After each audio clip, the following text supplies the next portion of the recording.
வணக்கம். இப்போ செப்டம்பர் 2ஆம் தேதி கரண்ட் அஃபேர்ஸ் வந்து பார்த்துடலாம். சாங்காய் ஒத்துழைப்பு மாநாடு இது எங்க நடக்குது அப்படின்னா சீனாவோட தியான்ஜின் அந்த நகர்ல தான் நடக்குது. அங்க வந்து நாகரிக உரையாடல் மன்றம் அப்படின்னு சொல்லி உருவாக்கணும்னு சொல்லிட்டு நம்ம பிரதமர் மோடி சொல்லியிருக்கிறாரு.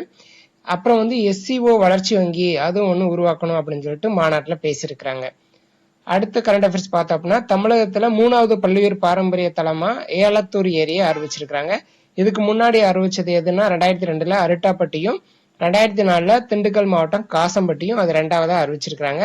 12 மணி நேரத்துல பெயிலி பாலம் அப்படிங்கறது உருவாக்கி இருக்கிறாங்க.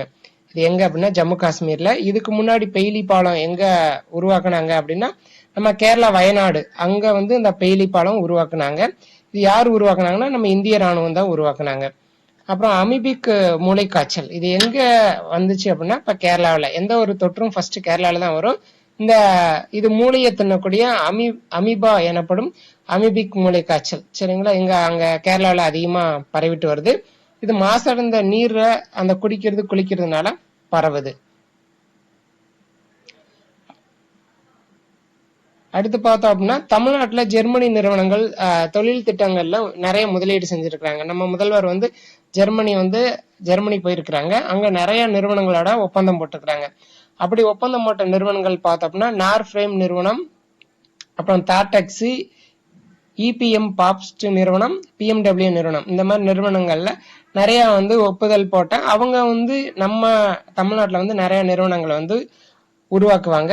அப்படி உருவாக்கும் போது பார்த்தோம்னா நம்ம இங்க வந்து வேலை வாய்ப்பு கூடும் சரிங்களா. அதாவது 2000 கோடியில தமிழ்நாட்டுல காஞ்சிபுரம் மற்றும் சென்னையில வந்து முதலீடு பண்ணியிருக்கிறாங்க. அதுல வந்து 3500 பேருக்கு வேலை வாய்ப்பு கிடைக்கும். அப்புறம் BMW நிறுவனம் அதுவும் வந்து என்னன்னா ஜெர்மனியை சேர்ந்த நிறுவனம் தான். இங்க வந்து காஞ்சிபுரத்துல அவங்க நிறுவனத்தை வந்து வச்சிருக்கிறாங்க.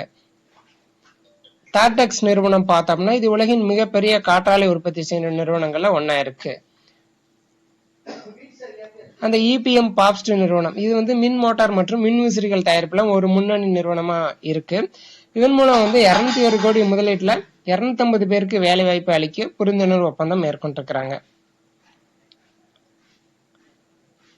இந்த நிறுவனத்துக்கான அரசு இந்த நிறுவனம் மற்றும் அரசு அதாவது அவங்களோட இயக்குனர் நம்ம இந்திய நிறுவனத்துக்கான அரசு மற்றும் வெளியுறவு இயக்குனர் வினோத் பாண்டே அவர்களும் நம்ம முதல்வரும் சந்திச்சு பேசியிருக்கிறாங்க.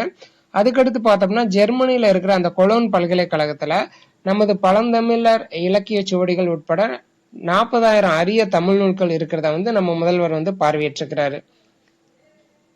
அடுத்து பார்த்தோம் அப்படின்னா 1966ல மைசூர்ல அகில இந்திய பேச்சு மற்றும் செவித்திறன் மையம் வந்து ஒன்று தொடங்கி இருக்கிறாங்க. அதுக்கடுத்து பார்த்தோம்னா எத்தனால் E20 பார்த்தோம் அப்படின்னா இப்ப இருக்கிற எல்லா வண்டியிலுமே வந்து அந்த எத்தனால் E20 அப்படிங்கிறது வந்து கலந்து எல்லா வண்டியும் இப்போ யூஸ் பண்ணிட்டு இருக்கிறாங்க.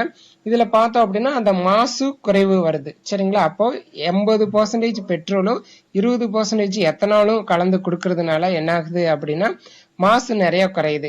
இதுவே வந்து ஃபியூச்சர்ல வந்து 50% ஆக்கணும் அப்படின்னு சொல்லிட்டு பிளான் பண்ணிட்டு இருக்கிறாங்க. இதனால விவசாயிகள் அதிகமா வந்து பயன்படுறதுக்கு வாய்ப்பு இருக்கு சரிங்களா. ஓகே, நன்றி.